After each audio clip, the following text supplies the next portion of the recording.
What's up, guys? Iván Carranza here, and welcome to Coffee with Iván.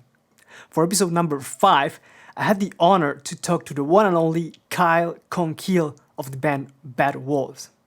Kyle is also an endorsing artist for Darkglass Electronics, Dingwall Guitars, and EBS Sweden. In this episode, we talked about the upcoming album of Bad Wolves, and we really nerded out on his live and recording setup. We talked about his basses, tunings, strings, amps, pedals, among other things.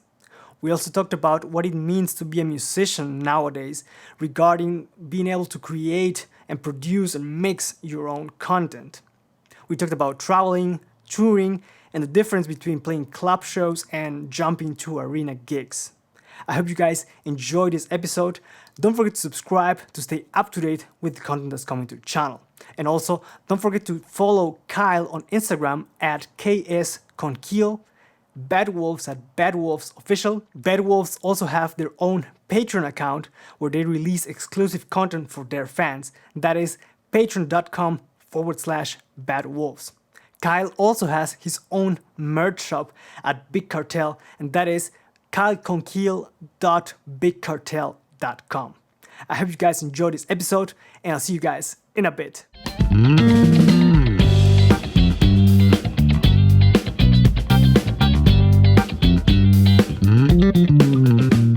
mentioned earlier that you had to go next week, I think, to do vocal takes for the next album, right?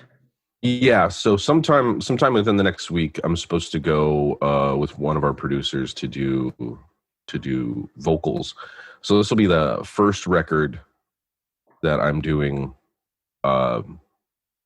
like vocals on, actually, because I do all of the like really harsh, low vocals live. Mm-hmm.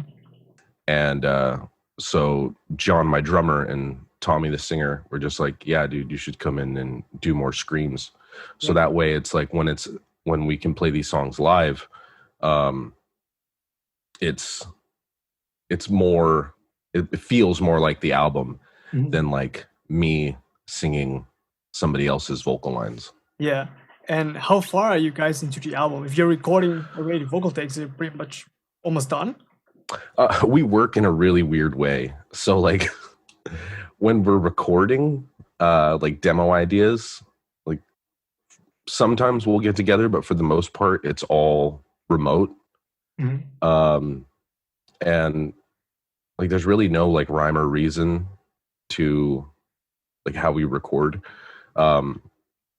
Like to give you an example, during the writing for the last album, Nation, I wasn't able to contribute as much as I would, actually anything really, except for, playing on the record.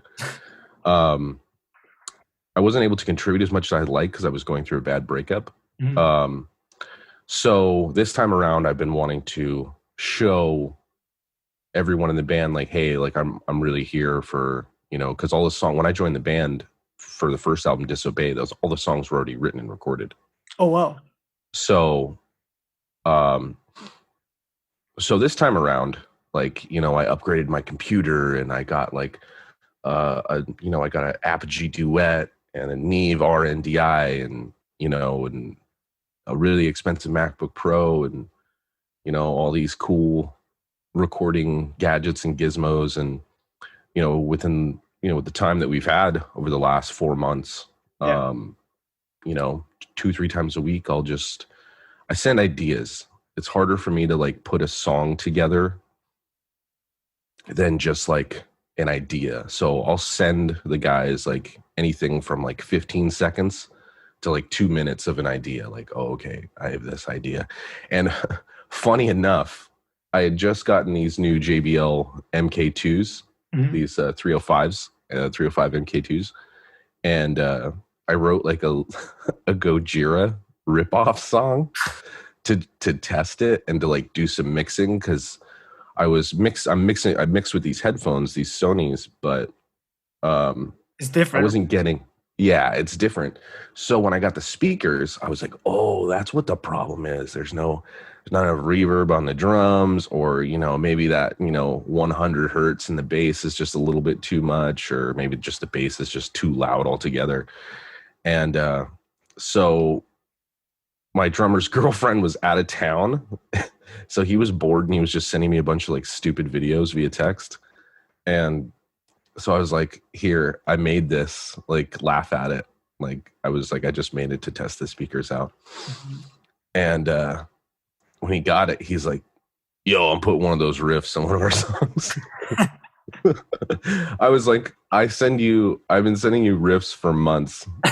And the one that you want to use is in my Gojira ripoff song that I use to dial in my speakers at home. But do you like write, for example, those riffs are guitar only or bass or only or both? Everything. I mean, anything that I think the song needs. Mhm. I've written songs with, because I have guitars. I have Yes. a Jackson Christian Olde Wolbers and Solar A 2.7. Typically, I write with the 7-string more. Mhm. I put the Christian Olde Wolbers guitar in a super weird tuning that the guys use, and I've used it for maybe like 4 songs. So I think I'm just gonna put it back in a regular tuning, but it's like the Great Southern Trunkiel tuning, the GGC FAD, like the octave tuning. Yeah, wow. So it's like super low G. So it's like drop C, or I guess it would be like D standard. Yeah. With, instead of the D string, it's a G. Yeah, wow. What kind of strings do you use for that? They're like super thick. I think it's like 46 to 12 on the higher 5. Okay. And then I used an 80 gauge for the 80? Yeah. That's like an A string on the bass. Kinda. Oh, yeah. Well, it's on a 6-string guitar. Yeah. And then I mean all my Dingwalls are tuned to G. So I use like a 175 for my G. Yeah, which brand do you use? Strings or basses? Strings. I'm mixing right now. So it's like I'm trying to figure out, because D'Addario apparently now makes strings that'll fit the 37-inch scale Dingwalls. But because of COVID-19, they're not shipping anything for artists right now. Okay. So I got a hold of, and Dingwall is like out of strings right now.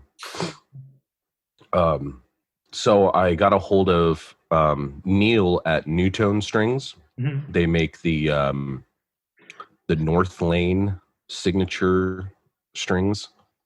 So those fit the Dingwall, and I think it's like a 175 set or something, maybe 170. I don't remember offhand.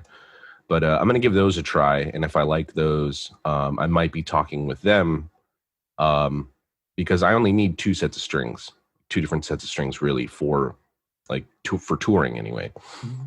So I need a set that can go down to G, and I need a set that's just a nice tight for drop C, and that's it. Yeah. Sometimes I don't want to play the basses that are tuned to G all the time. Yeah. If we have a song, Yeah. we have a song that isn't tuned to G, I don't want to play the G bass.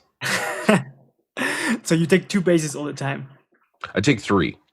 So I take a main G, main drop C, and then 1 bass in case something happens to either or. So typically I'll take both my D-Rock 4 strings, and then I'll bring a combustion 5-string, so it can kind of be my everything bass if something were to happen to one of the basses. Yeah. I remember I seen a picture, I think on Instagram, that you modified that bass, the combustion bass, quite a bit, I think, right? Yeah, so it was basically, I wanted to try something new, and actually I plugged that bass in the couple days ago. I was doing like a comparison video, like kind of like an audio thing. It wasn't a video. I just wanted to see how all my basses, because they're pretty much all tuned the same. If it's a parallel fret 4-string, it's tuned to drop C. If it's a fan fret, it's probably tuned to G or drop C. So I I put all of my basses into this one song that I was doing just because I wanted to see how they like where they could be used differently. And I plugged in that combustion. That was the first combustion I got as a Bad Wolves bass. Mm-hmm. And both my combustions that I have right now,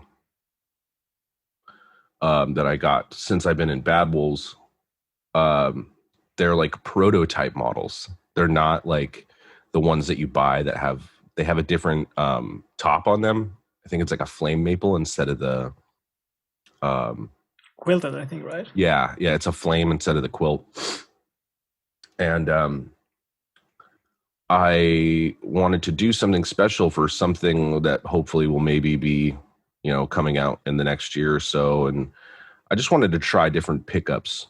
So I got a hold of Adrian and Carrie at Nordstrand, and I kind of told them what I wanted.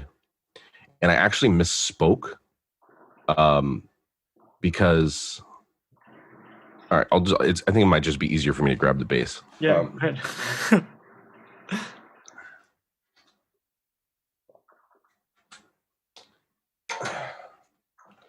So I misspoke when I was talking to him, because I have the big split mans right here. That is like one pickup. So this would be like a Music Man style pickup. Yeah. And then this is the big rig. Okay. So, but I actually wanted the big split mans. So they were nice enough. They made me a version of the splits as well. But when I got this bass, it just sounded. I was like, I don't think I even need to put the splits in, like, because it just sounds like, it still sounds like a Dingwall. Yeah. But it just the preamp that they put in there and the pickups, it just really added a little bit more of what I like for me. Because when you're using the 3 pickups, when you have the rotary switch all the way forward, you're using the bridge and middle in parallel, but the neck pickup is in series. So you get like this really beefy bass boost. I think like, I want to say it's like probably like 80 hertz. Mm-hmm. It's a really noticeable boost in the low end, which is great. But I really liked how the 2 pickup combustions sound in series better. Pickups are, it's only 2, so you're only really kind of messing around with like those frequencies of those 2 pickups. When you're using the 3, pickups at once, you're getting frequencies from all different angles. Yeah. So I was like, well, I can't fit a certain pickup into that, so why don't we just use 2 slots and make that one gigantic pickup? And they're like, that's great. And it does exactly what I want it to do. I'm not really sure like if I'm going to keep doing that, but I know that there's also different options. Yeah. I know that swapping out the Dingwall pickups for Nordstrand. I mean, even when I went to Nordstrand, because they're just out here in Southern California, I saw like 3 or 4 different Dingwalls there. He's like, yeah, homie just got this bass, and he sent it us to put some like split, like some blade jazz pickups, like all 3 of them. Like, Jesus. But I don't know. I have that big blade man, so maybe I'll ask them to send me another big rig in the Dingwall shell, and I'll, figure out which ones I like better. But I mean, see, it's super weird because I used this blue bass that has the Nordstrands in it, and I used the purple one, which comes with the FD3, the Dingwall pickups in it.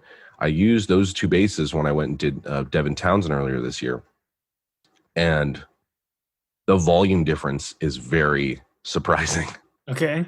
The FD3 pickups, the Dingwall pickups, are actually much louder. Like, I want to say at least 5 dB louder than the Nordstrands. Yeah. So, I mean, even if I crank the preamp on the bass that had the orange trans in it, I wasn't getting the volume. So I was like going back and forth. I think that Stanley, the sound guy, I think he hated me because anytime I would switch between basses, I would either turn my volume down or turn it up. Yeah, that's kind of tricky when you have to switch between instruments. When I've been at a show as a audience member and bass player or the guitar players, sometimes they switch instruments, and like for half a song, you don't hear what he or she is playing because the Yeah. sound has to regulate all the stuff sometimes. Yeah. Well, and that's why I like from then I decided, I was like, listen, if you're going to be switching guitars, you have to make sure that I make sure that my pickup levels Yeah. on both instruments are exactly the same. String heights away from the pickup. So if it's like, if I have to raise the pickup to get closer to the string to match what I'm already using, because that was happening with me live as well, and going in between like a clean and dirty channel as well. I was getting really particular because I was like, all right, my dirty bass is really loud on the dirty tone, yet my clean bass is really low.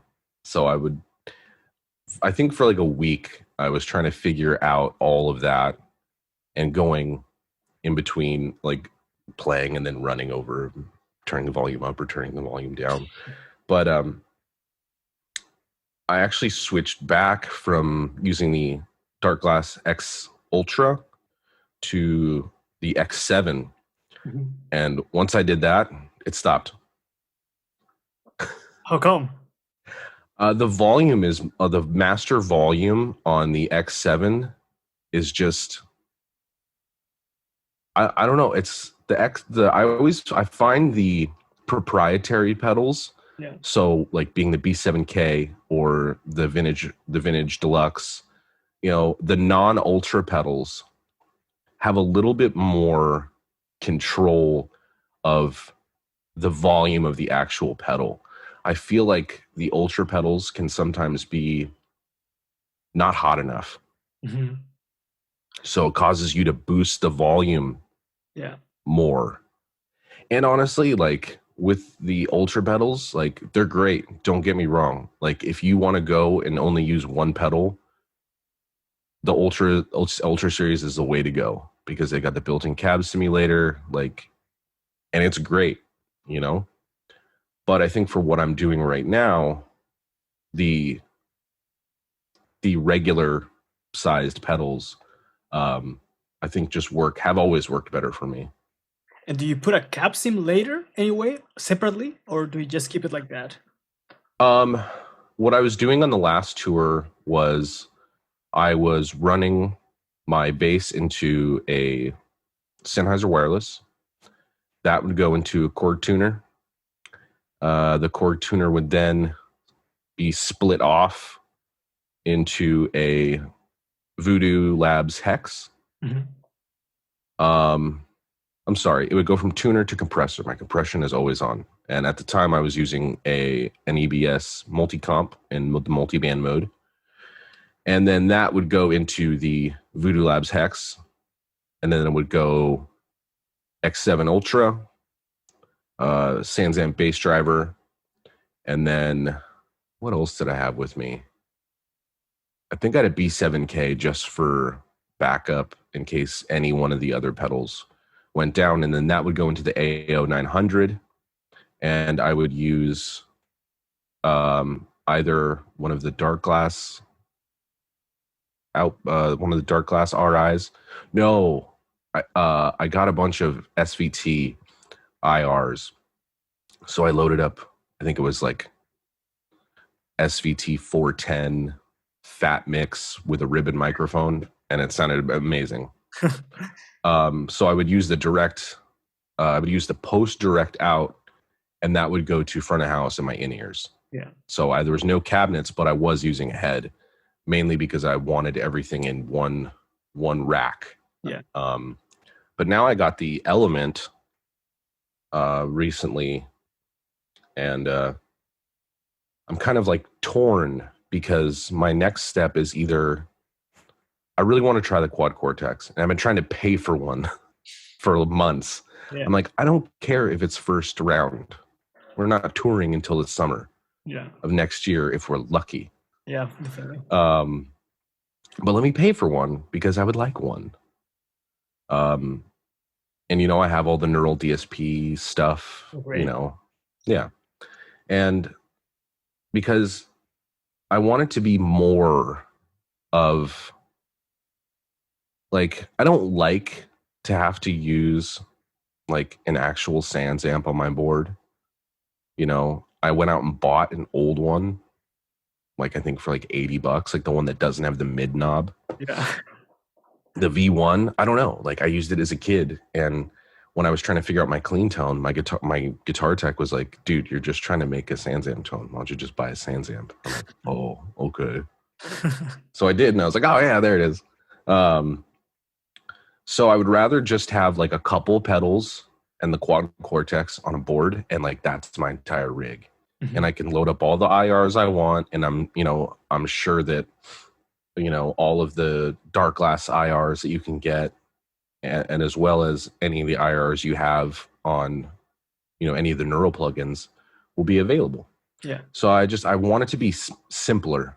Like I literally want to have everything in one pedal board, like even my wireless underneath like a temple board or something. And I just want it to be easy. And I just want to have an X7, in case the parallax doesn't translate to like a live setting, like because the parallax is good, but I feel like without like a preamp in front of it or behind it, it doesn't respond the way I like it to for me, like the X7 would. So, I would have my compression pedal, tuner, and I actually wouldn't even need a tuner because there's one on the fucking Cortex. Sorry, you can bleep me out if you're not allowed to cuss on the show. Yeah, go ahead. I cuss all the time. Yeah. But I just want something simple. So it's either going to be quad cortex, or I'm just going to go batshit insane and get Axe FX 3. Yeah. So it's going to be one or the other, and that's kind of like in the area of where I'm at right now, because there's so much stuff going on with like loop switchers and backup pedals and like this or that, or what am I using for cab simulation when I'm just like, it needs to be easier than this. Like touring needs to be your rig, the simpler the better, because the more shit you have, the more shit can go wrong. Now, if you're just doing local gigs and you want that big John Stockman pedal board, yeah, of course, go for it. Yeah. Great. You get on a tour bus and tour for 6 months and realize that your pedal board is bouncing around in the trailer up and down. You realize that pedal board is not such a great idea. Yeah, definitely. But like you mentioned now, I mean, at the moment, of course, you're not touring, but were you stepping on pedals during a show, or was it all like with Ableton or something like that? MIDI? I would step on a, because everything lived in the rack. Yeah. My guitar tech, who is much smarter than I when it comes to like that type of tech, that's where the Hex, the Voodoo Labs Hex line loop switcher. Yeah, that's what it's called. That's where the loop switcher came in. And I had a Sans amp, I guess Tech 21 MIDI mouse, the little guy, and it had 4 settings. So 1 was my dirty channel, 2 was my clean channel, 3 was my backup channel, and 4 was quiet. So it was completely muted. So I would literally just, if I needed to, just one, just step to go to 2, step to go to 1, or step to go to 4 in between songs when I'm switching basses. But yeah, I wasn't doing like super toe tapping, and I don't want to do any tap dancing. Like I've tried switching pedals like on a pedal board, and like I do a lot of background vocals and like playing, singing, and then trying to switch your tone. Nah, man, I'm not Geddy Lee. Yeah, that's tough, definitely. Especially when it's dark and you don't see that much, and you gotta have to guess, and your foot doesn't, Yeah, nah, that's too much for me. I like it. Like, I mean, it would be great if we all were just Abletoned up and it just did all of our MIDI switching for us. It'd be amazing. Yeah. Because then it would be a lot more complicated. I would put more complicated stuff in because like I'm that guy who's got like 3 different channels that has 3 different types of distorted bass on a song, you know, like if it's like a solo part, there's, you know, the beefy, super grindy, but then during the song, you know, it's doesn't have to be as crazy, you know, and then there would just be clean switches in every song too, probably. I've been listening today to both albums of Bad Wolves, and there's one thing I noticed. You guys have like during the verses and throughout the biggest part of the songs, like really like heavy, aggressive riffs, like really chuggy sounds. But on the choruses, you guys, it like the whole song most of the time is like opens up completely, and Tommy sings like pretty much like anthem like. Yeah. Is that like on purpose? Like, have you guys checked out? Okay, that's like our formula, so to speak. I mean, sort of. So like the first record was written before pretty much anyone was in the band. John started writing songs with our buddy Max Karen, you know, starting in 2014. Wow. And then him and Chris would write stuff, but the first record is really weird. Like, if you notice, if you go back and listen to Disobey, you'll get like heavy ass riffs, but then like relaxed verses that go into like big choruses that go into like relaxed verses that go into aggressive riffs. And if you listen to songs like Conversation or Truth or Dare, or I mean pretty much any B-side that's on that record, like to me, I was like, man, these guys really love Tool. That's just how I felt. There was kind of like a Carnival Tool. It was like prog, but it wasn't like vibe to it. And then come to the next record, we didn't want to do, because like, to be honest, the more proggy, complicated songs didn't do that well. So we're like, we need to find a mix of like, because our radio songs in the first record did really well. I think we had 3 of our radio songs on, you know, I think chart number 1 on the active rock charts out here in America. So we're like, all right, they don't like the wheedly, but they really like the songs that make the young girls cry. But we're still a metal band too. So we just kind of like, I wouldn't say dumbed down. I think just made our metal riffs more accessible. And they really loved using the whammy pedal in the second album as well. I don't get to have fun with a sick whammy pedal. It doesn't make sense, you know? But they do. It's fine. I don't want to be doing whammies. It sounds great. I mean, they're really catchy songs, like really aggressive, but you get to sing along. Yeah, and you know, Tommy's got a great voice for that.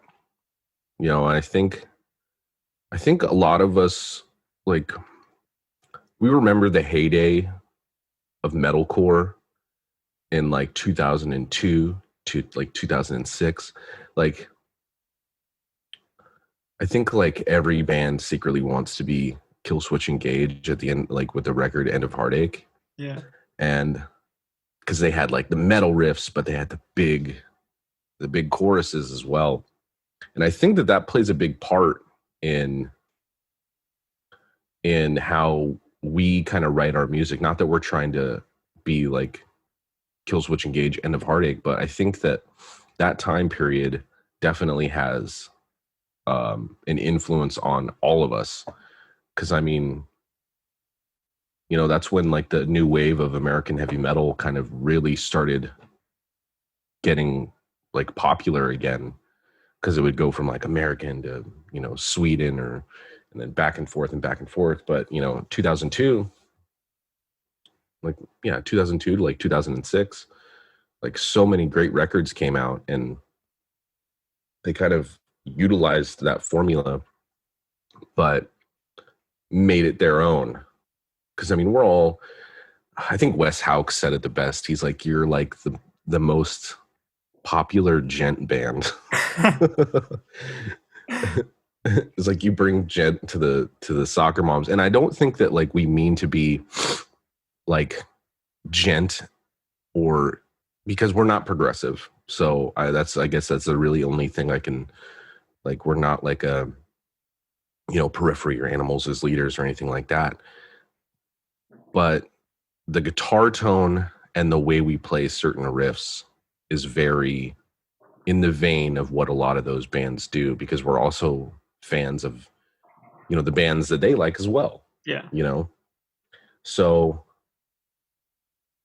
but then we also have radio songs, which I like the mix of material.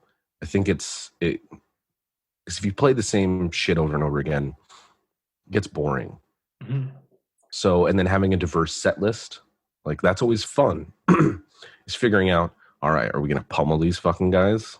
Are we gonna lean back and just, do the show?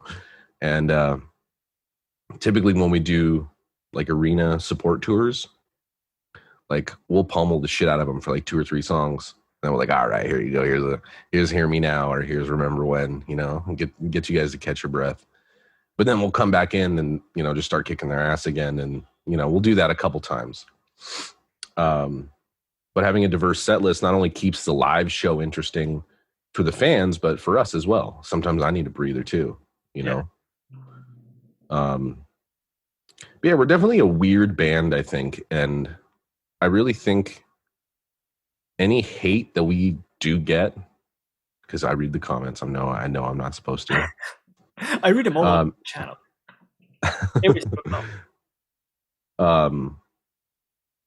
Any hate that we do get, I think it's because people only view us from one side. Mm-hmm. And I think that's just the side that they see is the radio aspect of it. Yeah. They hear songs like Sober, Killing Me Slowly, like, oh, that's the zombie band. I'm like, yo, but have you listened to Consumerists? Have you listened to Learn to Live? Have you listened to, Toast to the Ghost? Toast to the Ghost is literally those riffs in the beginning and the end of that song are in my, and again, I didn't write these riffs. That main riff, that intro riff for Toast to the Ghost, is one of the heaviest riffs I've heard in a long time. And there's blast beats in the chorus. Yeah. So, I just think people are very, like, linear when it comes to like how they view us, because they don't care. And that's fine. Honestly, the more hate, Zoltan from Death Punch said it best, because he's one of our managers. He's like, I love when I see the hate, because that means you're doing something right. And he's like, the more people hate you, the more people love you.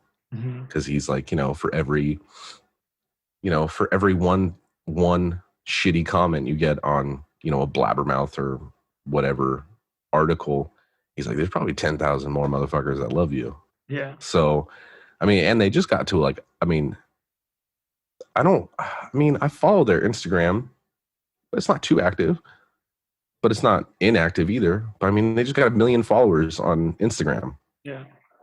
How many other bands out there right now, besides like Metallica and Slipknot, have over 1 million followers? Not many. We're not even close to 1 million. Yeah. We're not even close to 500,000. We're like halfway to 500,000. You know what I mean? Yeah. But you guys are especially right now, and just for reference for anyone listening or watching, right now is like the pandemic, so there are no live shows at the moment. But you guys are pretty active at keeping in touch with your fans through social media, right? You mentioned. Yeah. Yeah. So basically, when, as we say in California, when all this shit started, we kind of got together with our management and label, and we wanted to do, this was before everyone was doing concerts. This was back in like, I think early April when we did this. Excuse me. So like mid to late March, we were talking about like, all right, we want to do a stream concert, do acoustics, so it's easier that way. You don't have to lug all of our gear into like a small rehearsal space or whatever, if we could even find one. Yeah. Because a lot of places were closed down. So we were like, all right, how are we going to do this? Like, how are we going to sell tickets? And I think, not sure if it was Tommy's idea or Doc's idea, but they were like, well, why don't we just do a Patreon? And I was like, I don't even fucking know what that is. And so we talked about it and we're like, all right, cool. And then management kind of came up with like some stuff like, oh, you guys can do this, you can do this, you can go on live Q&As, and it'll stream and like all this stuff. I'm like, oh, okay, cool. And then I tried doing the stream through YouTube. I called my social media guy. I was like, nah, man, I'm gonna do this crowdcast thing. It looks way easier than streaming through YouTube. Yeah. Anyways, so we put the live concert on Patreon, and then we just decided that we were gonna have like Patreon exclusive merch, Patreon exclusive content. Like we have I don't even know how many now, like 12 or 13 like covers that we did just for fun, just for the Patreon account. Like we don't plan on releasing them. They're literally just for people who decide to subscribe to our $10 a month tier. Yeah. Because we have two. We have a $5 a month, which gives you access to exclusive merch and like short videos and stuff like that. And then the $10 a month gives you access to anything that we put on the channel. So like when I go on Mondays, my live Q&A, or if Doc has like a playthrough video, or if Chris has like an instructional video, or Doc puts up stuff called Coil's Closet, where he like goes through all like 300 pairs of Jordans he has, stuff like, or the jerseys he's collected over the years because he's really into basketball. And so it's different types of content that kind of give the fans a look into like who we are as people, not just like, oh, you guys are this band that did this song. So, and we try to do as much as we can for our Patreon supporters, because honestly, without them, I don't really know how well we would be doing like as a band financially. You know what I mean? Yeah. So, but yeah, I mean, that's pretty much what we've been doing. And then, with that comes, keeping, up with the, I try to like have a rule when it comes to like, if you're a Patreon member and you're like contacting me via social media, like I always should be like, hey, if you have questions, like leave it for the Patreon, like, and I try not to answer like too personal questions, because there's just there's a line that you have to kind of adhere to, and it's really easy to like, oh, okay, like oh, this guy from Bad Wolves is like my best friend homie now. Right. And it's just like, so you really have to keep that line in the sand, because it's really easy for that to just like disappear when someone's looking at your face once a week, kind of like how you are to me right now. Yeah. So it's definitely been an interesting few months with that, and writing a record, a third one, and just kind of like I'm figuring out all these things that I should have figured out years ago.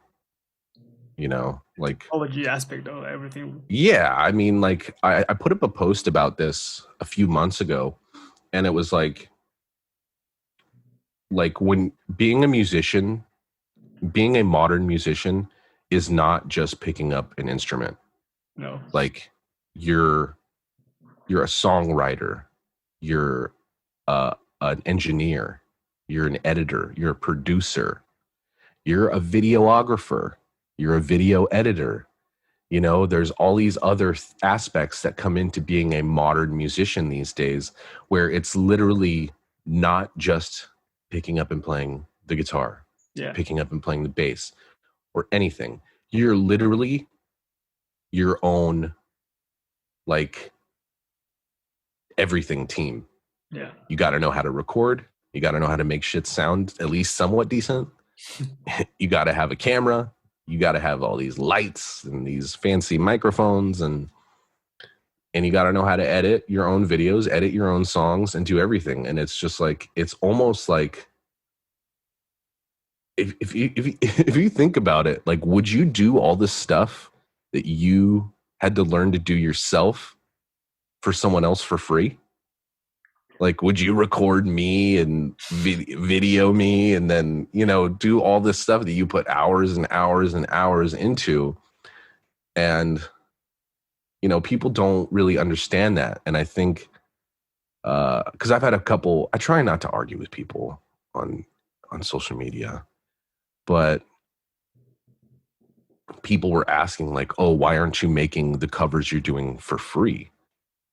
And I'm like, well, because it costs us money to make them. Yeah. You know, like, we hire people to do those things. Or, you know, sometimes if the mix is good enough, we'll use what we have. But I mean, that's still using something that I've had to learn to just give away. No. And especially with everything that I just stated, it's not just like, people think it's, oh, he's just picking up a guitar and plugging in. Like, no, there's so much more that goes into that. Yeah, I mean, I know what it is to edit, record, and it just takes I know time. You do. It takes time. And I've also like heard from other people, non-musician friends or acquaintances, that they think it's just like the easiest thing. It's just, you know, like recording with your phone, a video, and that's it. But yeah, a lot more production going on behind the scenes.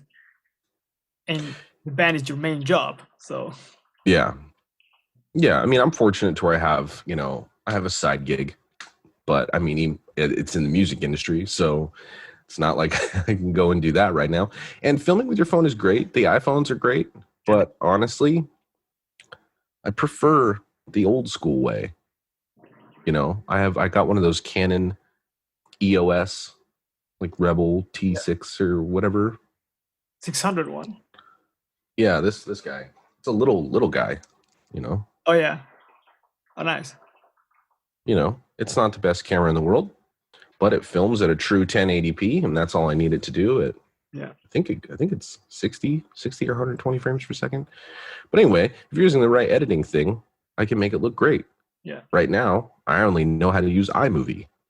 So to get a higher quality, I would have to film at 4K, which that can't do.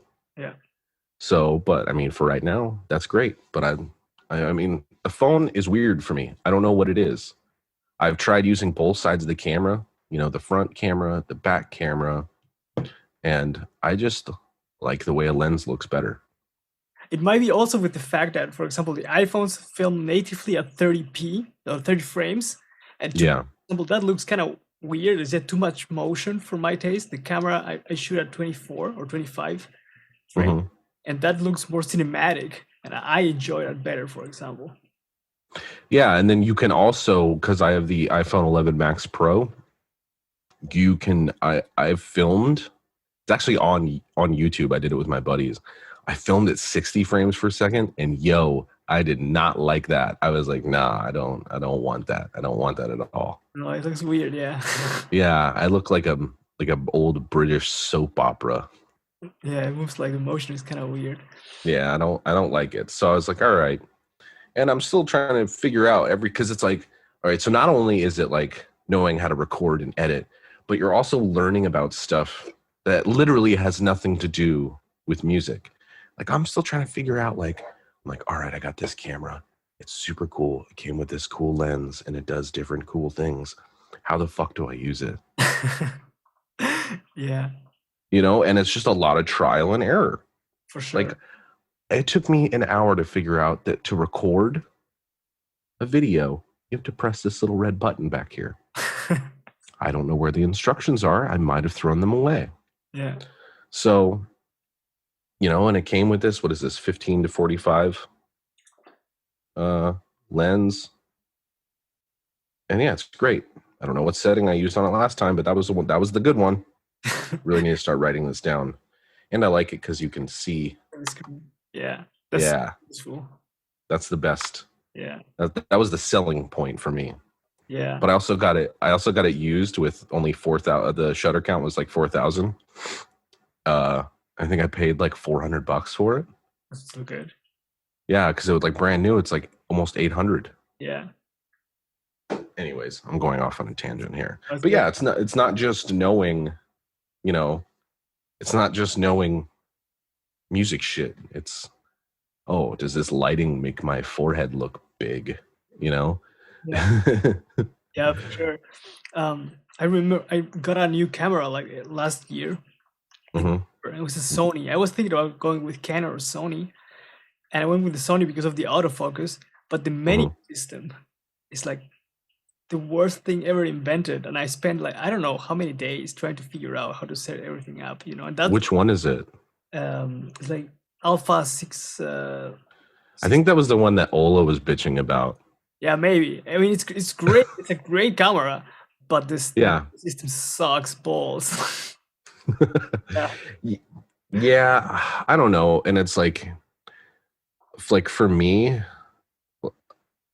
like if I'm going to be using this to like the cameras I don't know how to use my camera like you are. You have a good picture. Mine's like whatever, 720 on my HD MacBook camera, which is not so HD.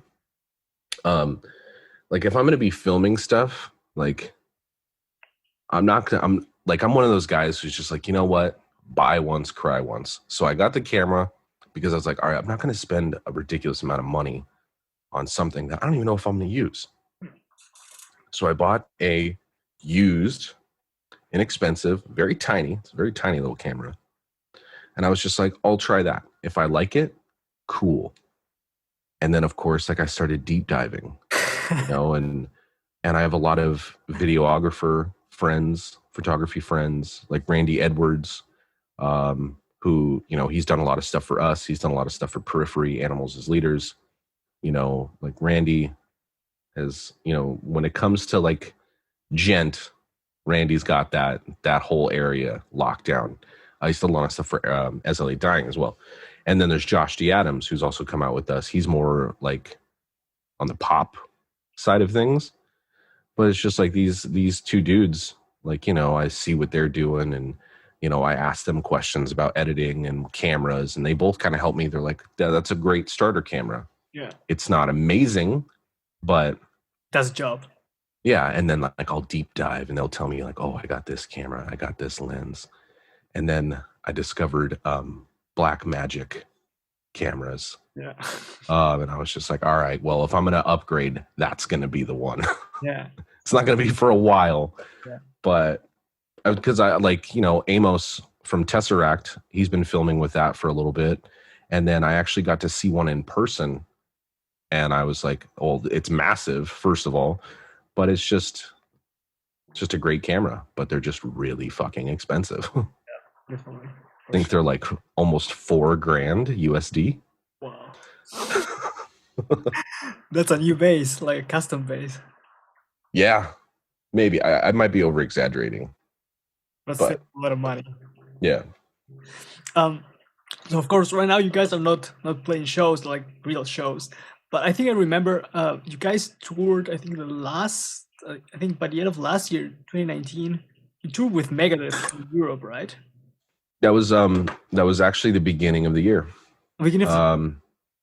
Yeah, it was late January to the end of February. Yeah. So like right as we were in Milan, Italy, like 4 days before they closed it down. Wow. Yeah. Yeah, so we did January, late January to the end of February it was us, Megadeth, and Five Finger Death Punch. Yeah. I remember. How do you prepare for a tour like that at a big scale? Fortunately for us, like I said, we've been very fortunate. Five Finger Death Punch has taken us under their wing for the last couple years. We've been doing opening arena slots with them, you know, pretty regularly in the past couple years. I think the first one that we did was us, Shinedown, Five Finger Death Punch, which we had just come from like doing festivals and small club shows in a van to like we start that tour, and it's like, oh shit, we're on a bus now, and oh shit, there's like food everywhere for us all the time, you know. I don't think there really is a way to like mentally or physically prepare for that, because regardless of what you think, I don't ever think it actually meets the expectations of like not that it doesn't meet expectations, but I just think like you're either going to make it bigger than it is in your own head, or you're going to make it to be smaller than what it is in your own head. So it's kind of like, you know, it really depends on the show. And just that stage can be very intimidating, especially when you're coming from small club shows where you're like huddled next to each other and you can't even like really move around. And Yeah. you know, you get onto a what is it, like a 40-foot stage, you know, you're just like that's the one intimidating thing, is you're just like, well, where do I go? You know? Yeah. Like that. And it's one thing to be good with stage presence on smaller stages, even if you have all the room in the world, you know, like a 15 or 20-foot stage, you know, and you're headlining and you got all the room in the world up there. But like once you get on the arena stage and you're just like, yo, my homie is like 30 feet over there. Like it's definitely, you got to work to kind of figure out how to work those stages as well. And I think once you figure out how to work the arena stages and do it, you know, however you like to perform, you can pretty much do any stage, you know. But yeah, it's definitely when you go up there, it's like not when you're setting up, you know, like we would go and set our stuff up before doors, and but like our intro's rolling and I'm just going out there, I'm like, Jesus Christ. So you get nervous before playing? I did then, yeah. I haven't really had stage fright since like the first few shows I ever played when I was a younger kid. But the first time going onto the arena stage, you know, and then it's like you got to look at, you know, who was before you or who's after you, you know? Like we did a lot of tours with Nothing More in 2018, and like they're one of my favorite live bands right now. There's just like, they sound dope. Like all those motherfuckers like sing and like sing really well. Yeah. And then, you know, they also have like the heavy low tune guitars and stuff like that.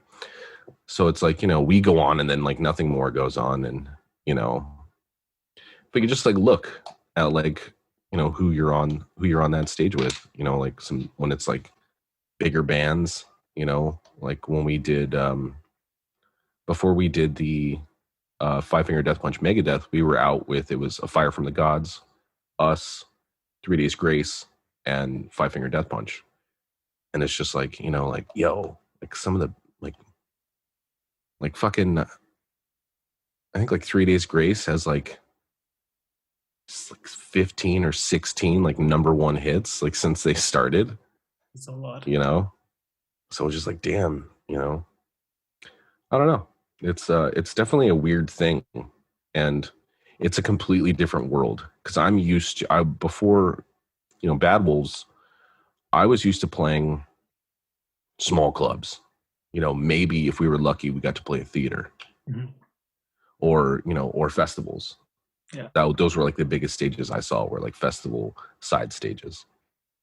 And then, you know, you get up, you know, with guys like, you know, Shinedown, Breaking Benjamin, you know, 3 Days Grace, and Death Punch, and you're just like, it's a completely different world. It's amazing how it's like literally the same thing, but it's just like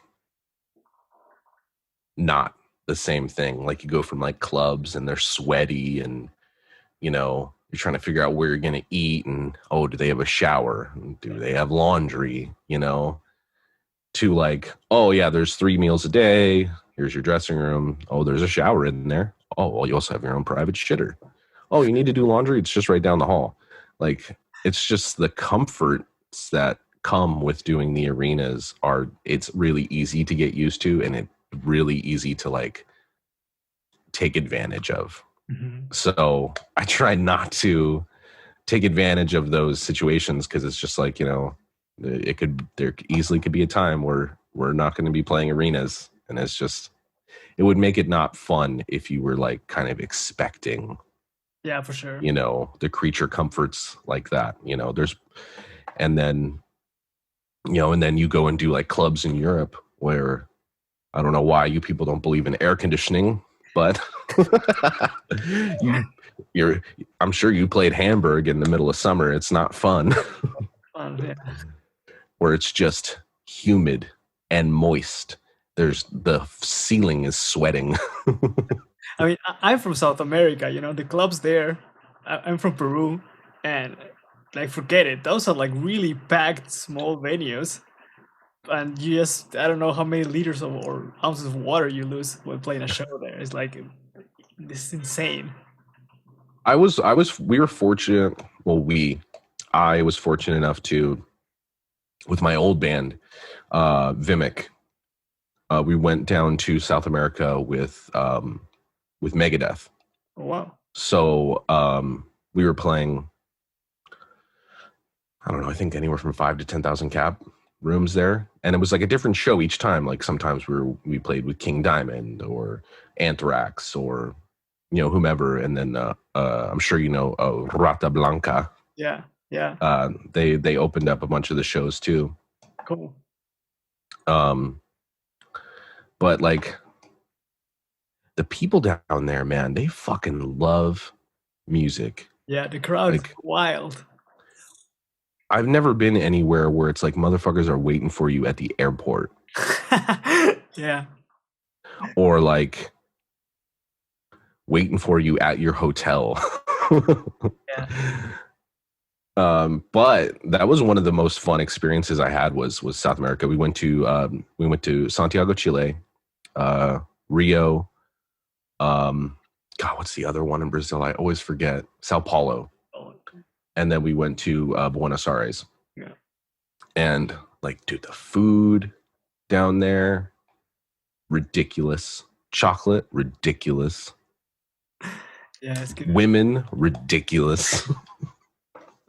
You live in Germany now, don't you? Yeah. Yeah. Oh, okay. Why did you move from Peru to Germany? Yeah, I came to study music. I'm about to finish my master's degree. You're gonna be a master musician? I'm gonna be a master of music officially. Oh, damn. Yeah, it sounds fancy. All y'all motherfuckers like are just like dope musicians and like understand the concept of music. Like, you know, like Jacob Umansky, Killian Duarte, all these guys, just dope players. And I'm over here like, I don't know shit. I taught myself. I mean, I think to play is the most important thing, right? I mean, because that's just the theory. I listened to a podcast like from Jamie Lewis. I don't know if you know him. He's also a bass player from the US. And he says, like, for example, theory is like, it is not law. It's not musical law. It's just an explanation of what is for sure to sound good, but you can break it, right? It's not forced, so you don't need to know it. No, yeah, I know, but I think it helps. And I was trying to convince myself that like there's a few things I wanted to do over the quarantine that I didn't do, but there was also things that I wanted to do that I did do. I'm one of those people that like likes to overwhelm himself with like shit that I feel like I need to get done that doesn't really need to get done. Like I wanted to take bass lessons and I wanted to go back to doing vocal lessons again, and I didn't get to like the bass lesson part of it, which is stupid because all these homies I know are dope at bass. Like, oh yeah, just hit me up. Like, we'll figure something out. I didn't do it. Like, I don't know, like it's really weird. Like I look at guys that are super. I was talking about this with Andy James, and yes, I did name drop.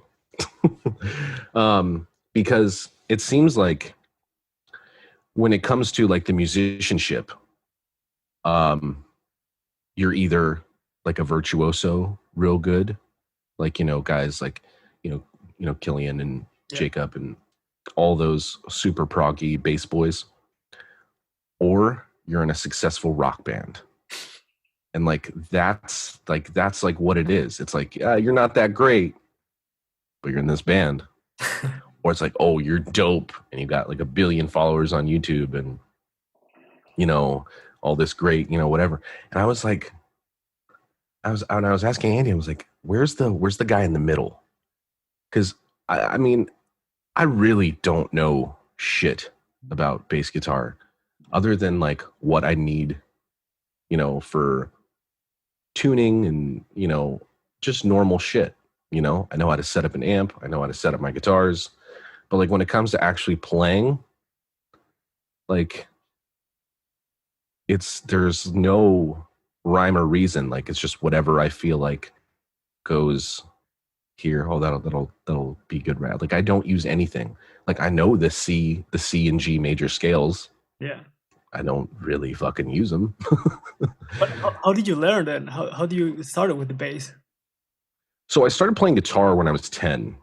I got an acoustic guitar for Christmas, and I got a couple lessons from my older cousin, who actually he gave me my first electric guitar, and it was all by ear. Like he showed me a couple power chords, a couple chords here and there. I think I learned like the C, G, D, all the the major ones, A minor, whatever, you get it.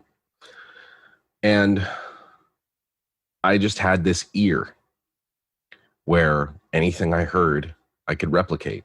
That's great.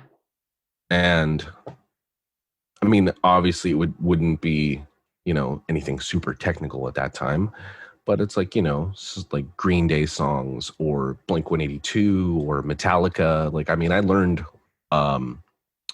Fade to Black by ear. Yeah. One by ear.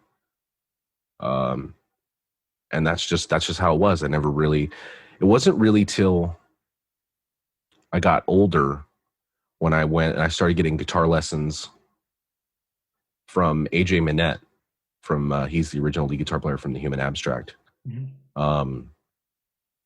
And all the stuff that he taught me, like I remember the majority of it, but the one thing I never knew how to do, like I said, I know the scales, I know the thing, but I don't fucking know how to apply it to music. You know what I mean? Yeah. Like, I think that there's a difference between like, you can know the theory and not know the theory, but it's like, you can know the theory and not how to apply it.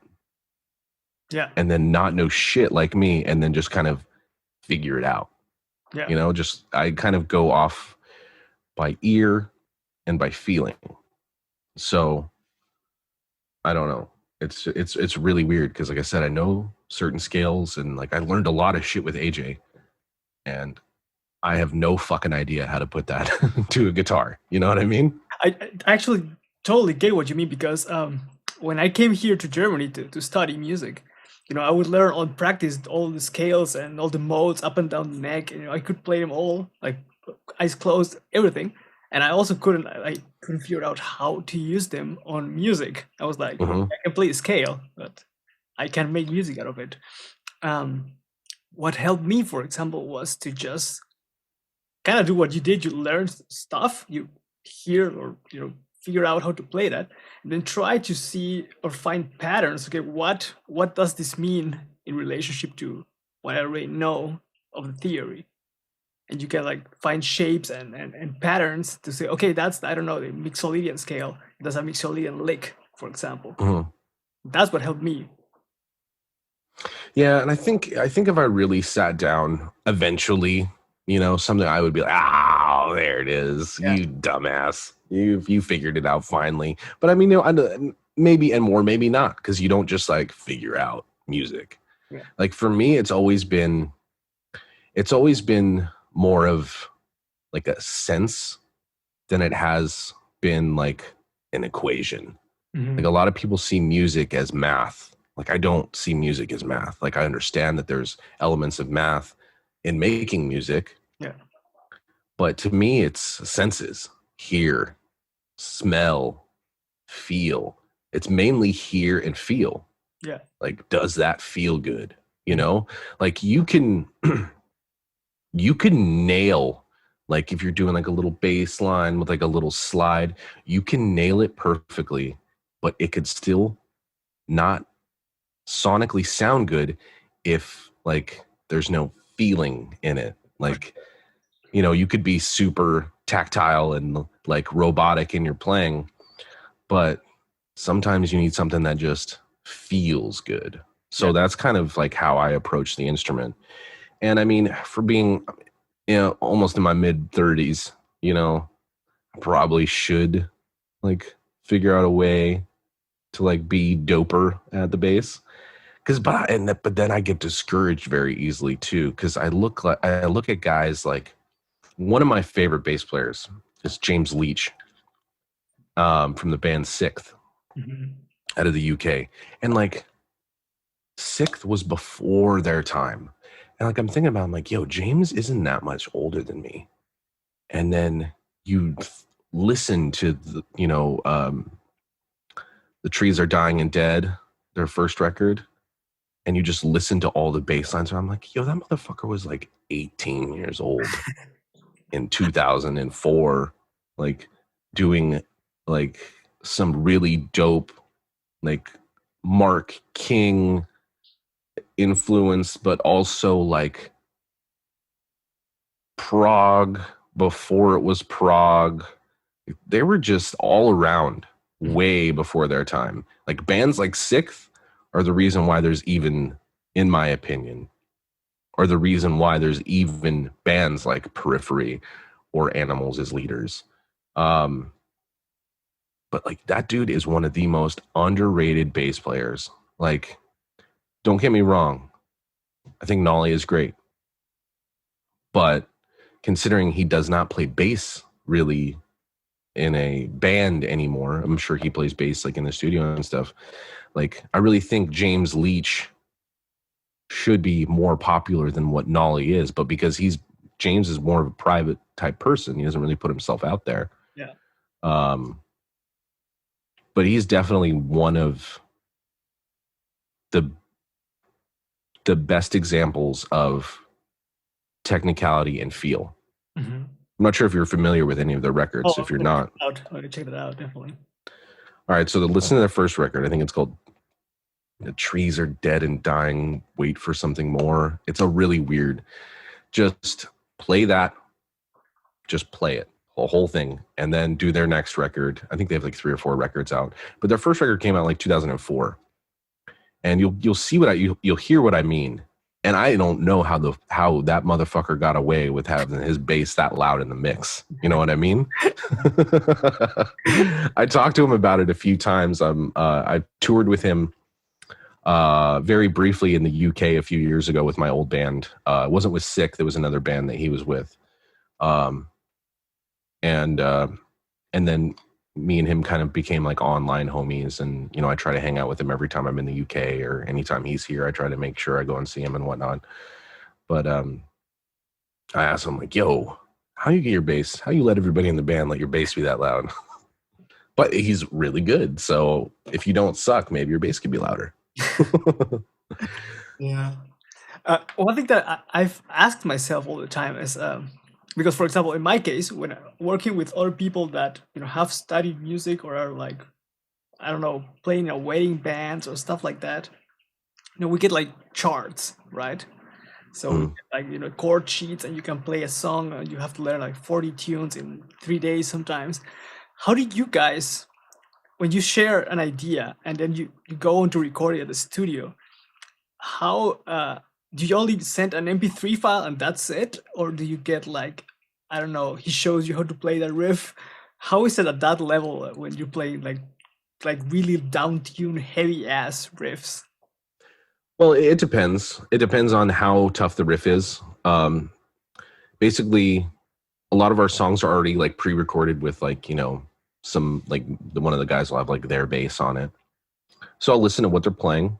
I'll solo out the bass. For the most part, I can kind of figure out, unless it's like super tricky.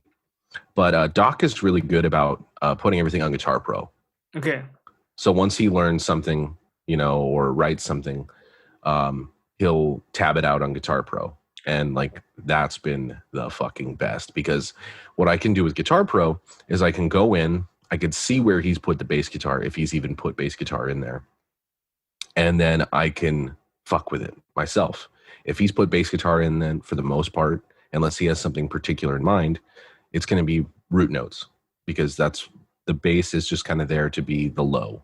Yeah. So I'll go in and I'll fuck around with it and be like, oh, okay, what if we did this here? Like, that's too much, you know?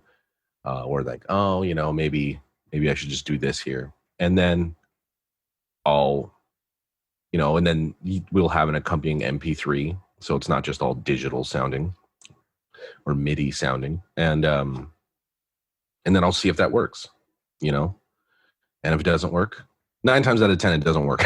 It's always too much. And it doesn't, like, the frequencies don't, you know, it's like out of phase, it feels like, or, you know, just like maybe if it was standard tune, you could have got away with it. Yeah. But there's no way to actually capture the frequency of a low tune guitar and a low tune bass, like with MIDI in my, like on Guitar Pro. Yeah.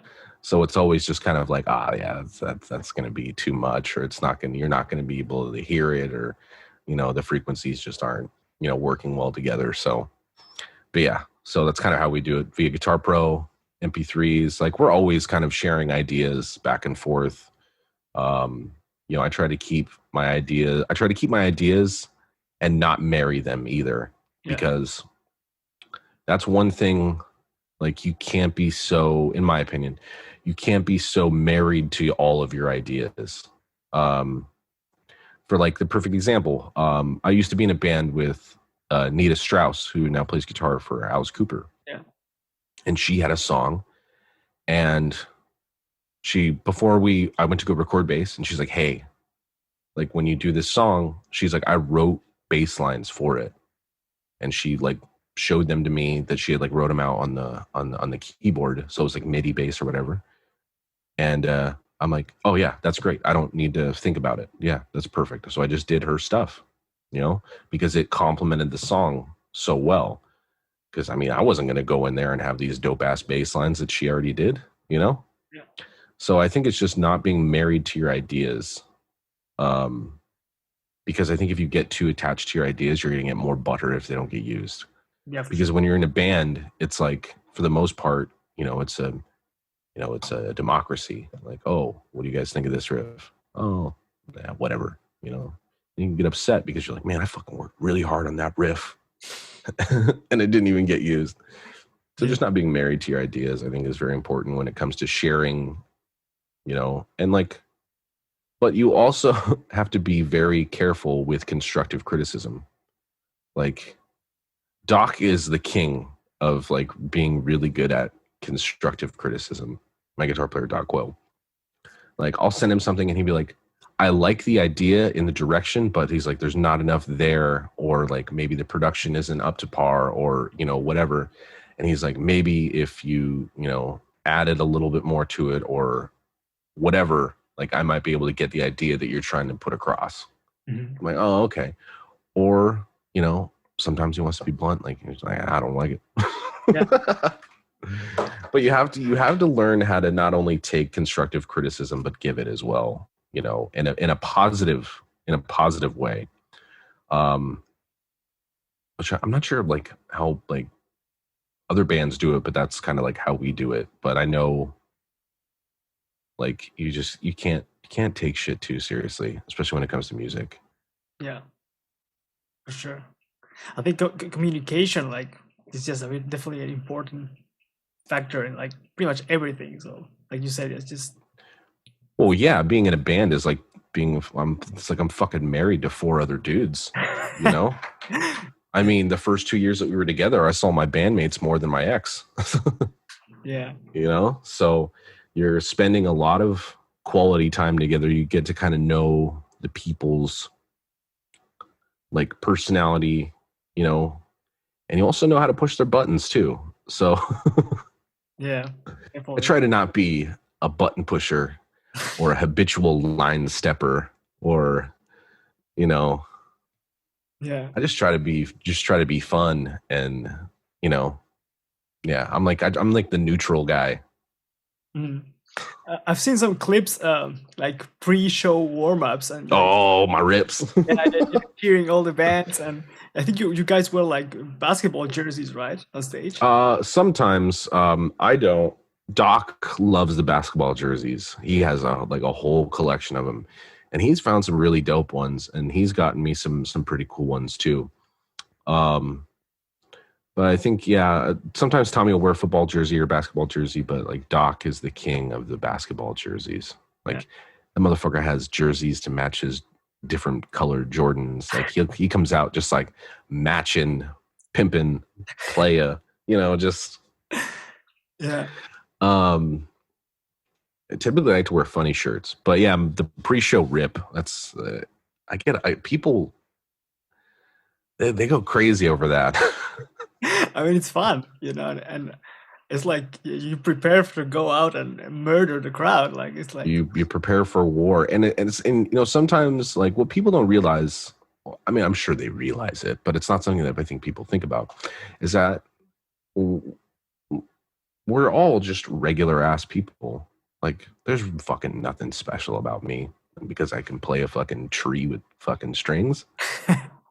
You know, there's nothing that separates me from the people in the crowd, in my opinion.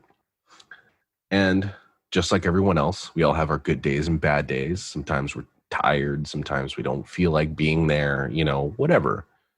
So what the pre-show rips kind of do for us, I mean, most of the time I continue to do it mainly for myself. You know, sometimes I need to be pumped up. yeah, And the only way for me to get pumped up is if I'm saying ridiculous shit to my bandmates and watching them fucking just laugh their asses off. And the more laughter I get from it, like the more pumped up and adrenaline I get, you know? So I try to just come up with the most ridiculous things to scream at my bandmates and, you know, get them pumped. And it's like, one of them could be in a bad mood, or, you know, one of them could have had, you know, some, you know, bad news or whatever. Like for those couple of seconds, it just makes you feel better, you know, when you laugh and you're sharing a moment with your friends. And that's exactly what those are for us. yeah. So not only get us pumped for the show and give a laugh to the people who can see us or hear me, you know, I think it's funny. I think it's funny as fuck when they can hear me. But it's just kind of like sharing a moment with your friends before going out and doing the thing that you've always wanted to do, you know?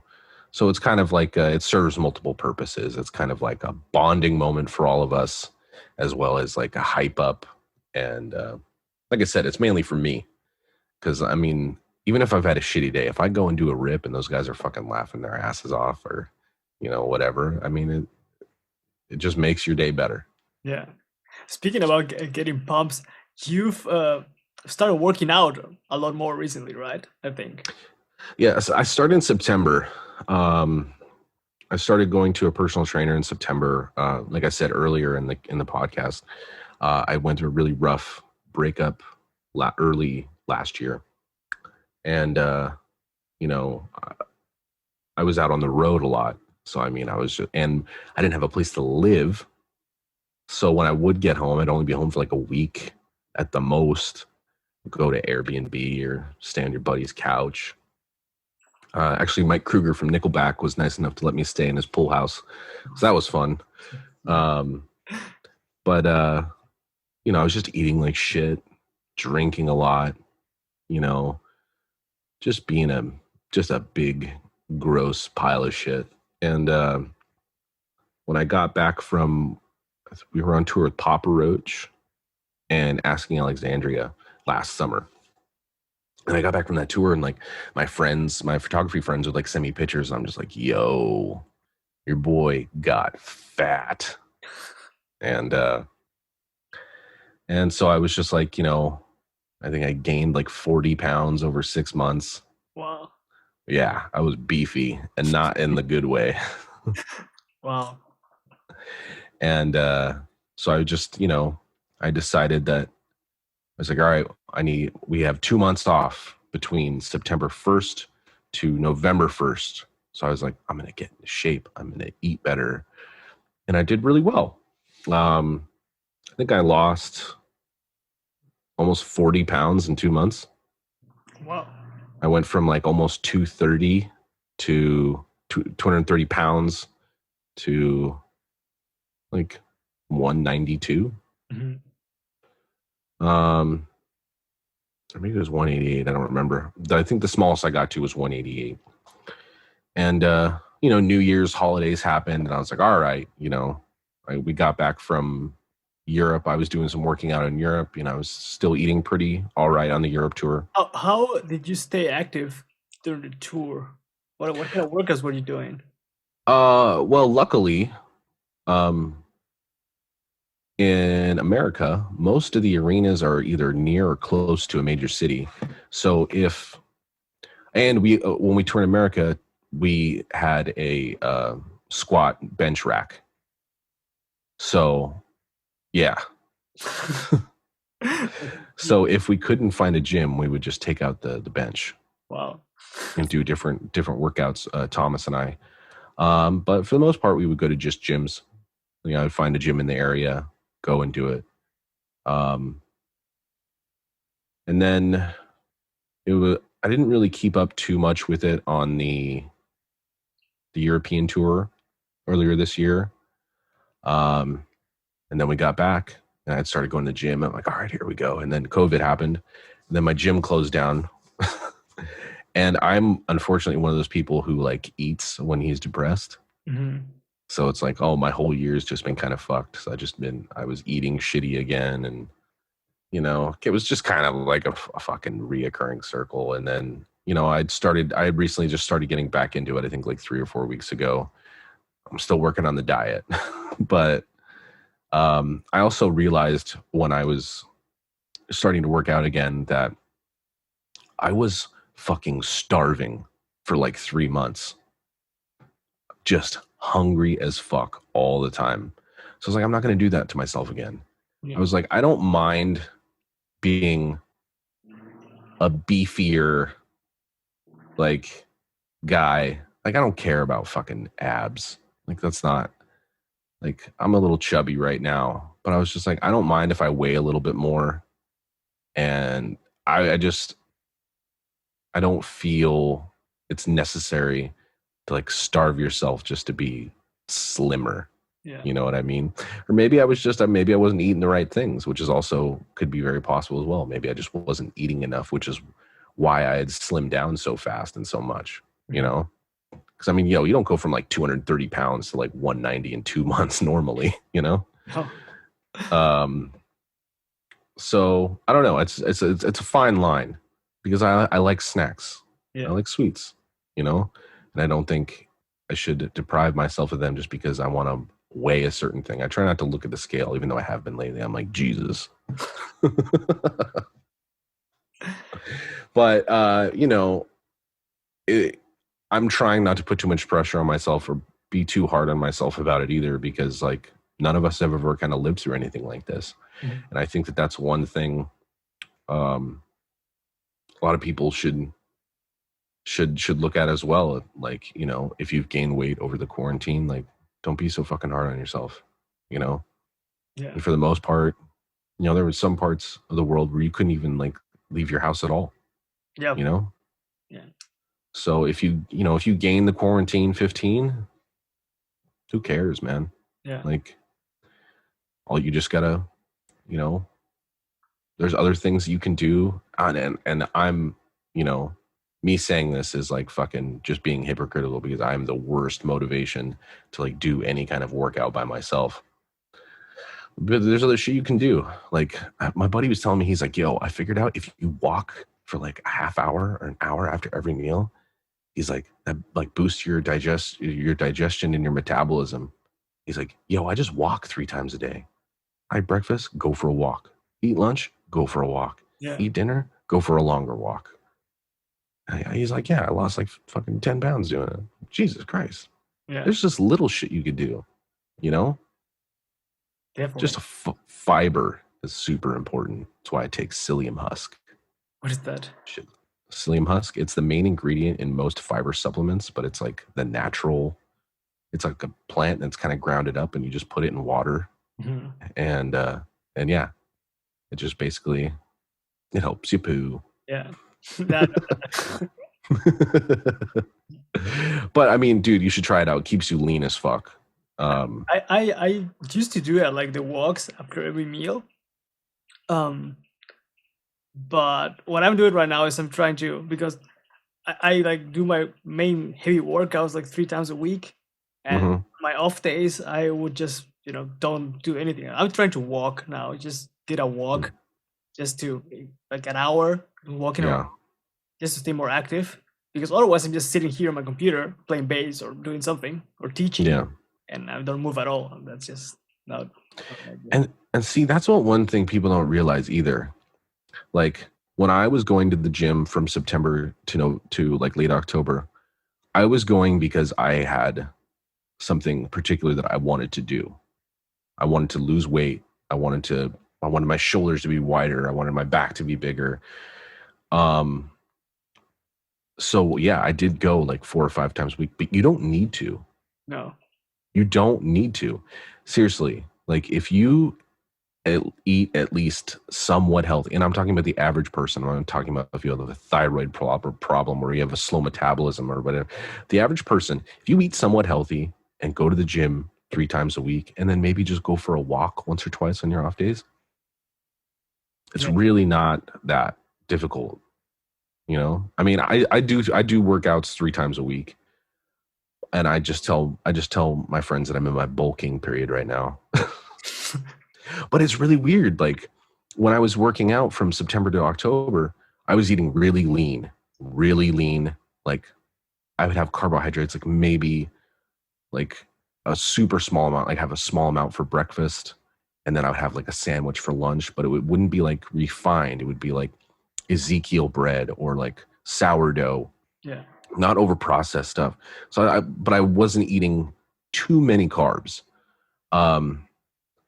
Now I'm eating more carbs, and I'm noticing like my arms, like from the time I was working out then, like the time, for the last month and a half I've been working out again now, like my arms are much bigger than they were then. I'm sure there's fat there too, but I can actually see where I couldn't. It was weird. Like I could see like definition coming in like my shoulders or like my delts and stuff like that.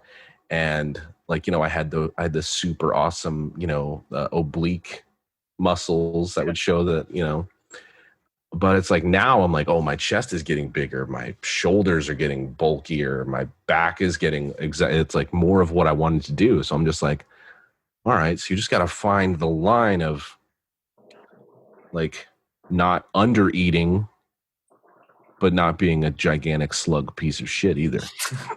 You know what I mean? Yeah. So I'm still trying to figure that out, but I love burritos way too much. You know what I mean? So it's just burritos and burgers. I'm a sucker for burritos and burgers. There's not that many burrito places here in Germany. But I'm very aware of that. But you guys have the Donner. The kebabs, yeah. Yeah, yo, like that is the equivalent to Southern California Mexican food is the kebab places in Europe. Open 24 hours. It's like, €3 and you get this huge wrap that has like 4 different kinds of cabbages and 2 different types of meats. I mean, those are dope, man. Yeah, those are great. Those are sick. So what part of Germany are you in? Münster. That's kind of like I mean, I'm kind of like in the middle between what would be Hamburg and Cologne. Okay. Yeah. We just did Wiesbaden. I don't know where that is. No, that's pretty much way south from here. Oh, okay, yeah. I don't know the German geography. What? You guys played in Bochum, I think. I don't know. Where did we play in Germany? But I know we did I remember you guys played a show, and I wanted to go there, but I couldn't because I had a show on the same date. It was either Oh, or Hamburg. I'm not sure. it was Hamburg, I think, because we had a day off there too, Yeah, maybe. and I went and terrorized Hamburg with a couple of the other band guys. So, what did you do like in an off day? Um, it really depends. You know, off days I try to keep chill. You know, and I'm not gonna lie. For the most part, on off days, I am hungover. Okay. So I try to keep off days just like, you know, I'll use those days to like pamper myself. You know, I'll go and get a pedicure, get my fucking eyebrows trimmed, or get some, you know, whatever. Just chill out, relax. Sometimes I'll even get my own hotel room that I pay for myself just to get away from it. Like, I don't need to see you motherfuckers right now. I'm gonna go get my own hotel room and just chill. I mean, sometimes, you know, if I've never been somewhere, then I will at least try to make sure that I'm not super shitty the next day. And, you know, I'll go explore. But for the most part, it's just like those, like, there was a time where we were doing like 5 shows a week. Wow. And there was a time where like we had like 10 in a row. And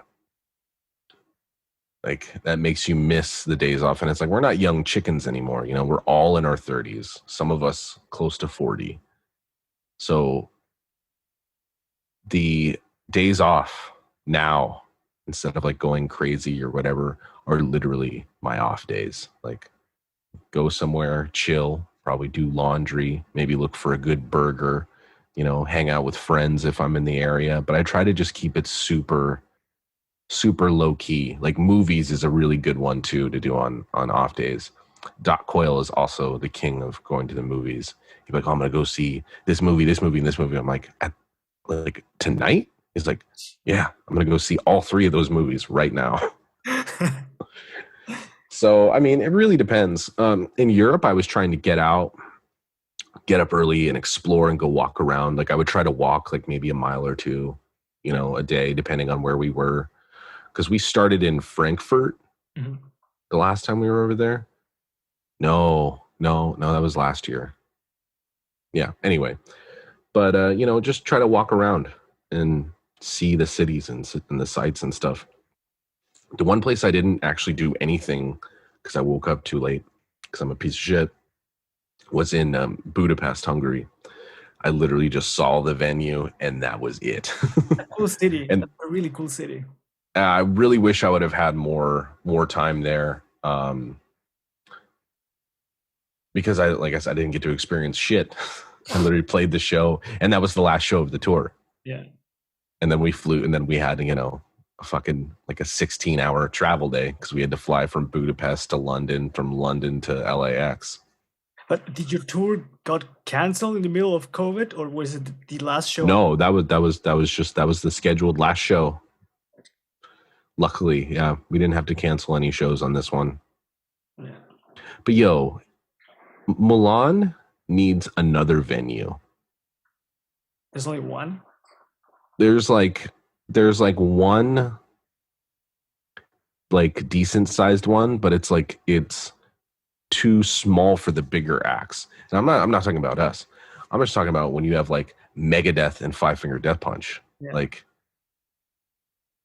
and my in-ears got fucking stolen at that show too. Like, I was so pissed. Which ones do you use? I use the Westone ES50s. Which I still haven't gotten a new pair because I haven't needed to. What do you? Yeah. I don't know if you guys have rescheduled shows or whatever, but how do you see like it's probably like show business, like live shows happening from now on? I think there's going to be a lot of mistakes being made. I think if because I mean, I heard Germany's going back into like a second lockdown. Is that true? I mean, I like, have a friend in Cologne, and she said that that they were going into like a second lockdown. there's been like a massive amount of new cases. I mean, massive, not, it's like over almost 2,000, like 1,500 new cases per day for the last week. And Yeah, schools have started again, and some schools have closed again, like on the first day of school already. yeah. So I don't know. I mean, there's been some like drive-in concerts here. Yeah, I saw that. Yeah, and also some live stream shows, but I mean, I don't want to wish anyone bad things, but I do think that we might go on a second lockdown at some point. Yeah. We'll see, and that's the thing. This thing is super unpredictable and it's super contagious. Like, I think I was just reading today or the other day that like New Zealand had 0 cases for 100 days, and now they have 4. Like, where the fuck did those 4 come from? People flying in and out? Who knows? Yeah. You know, so I just think there's no real way to predict it. I don't think the US bands are probably going to be able to come overseas until maybe mid 2022. 22. Yeah. Wow. And I'm talking about us coming over there and you coming over here. Yeah. Overseas tours. I don't see anything until like 2022, mid 2022 if we're lucky. You know, with everything how it is now, honestly, like we have some postponed shows till next year. We didn't postpone our co-headliner with Hollywood Undead. I believe we just up and canceled it. But the Disturbed Stained shows did get moved to next year. Mm-hmm. With how things are going right now, that gives us a less than a year before those shows start. And I really think in the next few months, people are going to realize, you know, how serious this is and how to be more cautious and, you know, hopefully following the rules. So, you know, guys like you and me can go back to work. Everyone can go back to work. Yeah. You know, the film industry has kind of figured it out here. Because like I've been going and working my day job only a couple days a week, only for 4 hours. You know, I'm very careful. I social distance. You know, I wear a mask when I'm around other people. I clean my truck. You know, I'm very careful with how I do it. I have my temperature checked every day, you know, that I work and stuff like that. The film industry has figured it out somehow. Because like that's all the jobs I've been doing. Like I haven't really been doing much music stuff, but it's been film. Like they give everyone COVID tests like 2 weeks before everything starts. And they give you another one the day it starts. And then you have to quarantine for 24 hours after your second COVID test. And, you know, and then if you have to fly somewhere, they'll put you on a plane, fly you somewhere, take another COVID test, and then quarantine for another 24 hours, and then take another one. Yeah. You know, like they've kind of figured it out. But then the problem with America is some people won't do the tests either. Oh, it's rigged. It's going to be, they're going to force us to take the vaccine if we get a COVID test. Like, Jesus Christ. Like and it's funny, all the people that are saying like this stuff, like I'll look at my timeline. I'm like, yo, you made fun of me for like an aliens and Bigfoot. But I was like, you're like into some serious like Illuminati, like not even real shit. Like at least aliens, like there's a little bit of proof, you know? Yeah, that might be more probable than a world conspiracy for like. Yeah, exactly. So, but I'm hoping that we can do those shows next July with Stained and Disturbed. But I don't really know. But I mean, overseas tours, I don't see those happening until if we're lucky. I mean, they've booked stuff for download for 2021, but I think that there's going to have to be some serious improvements with cases before anything like that can happen, especially like download. Like how many motherfuckers are there? Like 200,000? I don't know. It's a big festival. Yeah. There's a lot of bands. It's a lot of close quarters. It's a lot of mud and dirt and fucking, you know. So I could see like Download next year being like UK and European bands, but I don't know. America's a really weird place right now, so I wouldn't put it past for us not to be able to go overseas until, for the next 2 years. Yeah. We're getting close to 2 hours already. Jesus, I talk a lot. No, it's been fun. It's been really cool. So to wrap things up, what are your top 5 most influential albums of all time? Moving Pictures by Rush. Pork Soda, Primus. The Trees Are Dying, Wait for Something More, 6th. The Real Thing, Faith No More. What was that? Oh fuck. There's one more, and I'm gonna go. Oh, and Green Day's Dookie. Interesting. Cool. Where can people find you guys and Bad Wolves online? Bad Wolves, you can find us on Instagram at Bad Wolves Official. Facebook, look at Bad Wolves, will pop up. You can find me. And our Patreon is patreon.com/Bad Wolves. You can find me at KS Konkiel. That's KONKIEL. Pretty much anywhere. I don't really accept people's friend requests on Facebook. I try to keep that like more private. Yeah. And then you can also check out my merch store, which I'll be launching. I'm super psyched about the new game coming out November, Cyberpunk 2077. Yeah. So I made some Cyberconk merch. Nice. So you can visit my merch store as well. It's kylekonkiel.bigcartel.com. And I have t-shirts, guitar picks, signed pictures, fucking whatever you want. I'll pretty much do it. Nice. Awesome. I'm going to stop recording, but let's just chat for a couple of minutes.